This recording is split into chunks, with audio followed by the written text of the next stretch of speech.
Hello' everyone, কি খবৰ সকলোৰে? আশা কৰোঁ সকলো ভালেই আছে। আৰু আজি 31st দিনটো কেনেকৈনো পালন কৰিলোঁ সকলো দেখাম। আগলৈ ভিডিঅ'টো চাই যাব। পোনপ্ৰথমে আহিলোঁ পুৰণা ঘৰলৈ, যিহেতু আজি বৰ্তাৰ সৰুজনী ছোৱালীৰ বাৰ্থডে আৰু তাই এইফালে মোক কেকো খোৱালে আৰু তাইকো মই মৰমত কেক খোৱাল। আৰু এইফালে এইজনী হয় বাৰ্থডে গাৰ্ল। আৰু আজি যিহেতু ইয়াত নাম প্ৰসাদটো পাতিছিলে আৰু এইফালে আজি আছিল ভেজ থালি, যিহেতু আজি হয় টিউজডে। এইফালে ময়ো খাই ল'লোঁ খানা।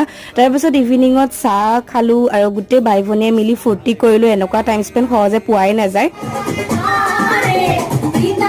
অৱশেষত বাই ভনীয়ে মিলি পুৰা ডান্স কৰিলোঁ, এনেকৈ দিনটো পালন কৰিলোঁ। অলপমান ইভিনিং টাউনলৈ বুলি ওলাই আহিলোঁ, যিহেতু বছৰটো শেষ, ম'ম' আৰু ফুচকা নোখোৱাকৈ কেনেকৈ থাকোঁ বাৰু, যিহেতু মোৰ ফেভৰেট ফুড হয়। তাৰপাছত আহিলোঁ ৰাতিৰ সাজৰ কাৰণে জেঠাইহঁতৰ ঘৰলৈ। এইফালে ৰাতিৰ প্ৰস্তুতি চলি আছে, মাছ মাংস সকলো বনাই আছে। আজি আমাৰ খানাত আছিল লোকেল ব্ৰইলাৰ আৰু চিতল মাছৰ মাথাৰ ভাজি। আৰু অৱশেষত মাহঁতৰ লগতো খাই বৈ নাচ বাগ কৰি পুৰা ফূৰ্তি কৰিলোঁ।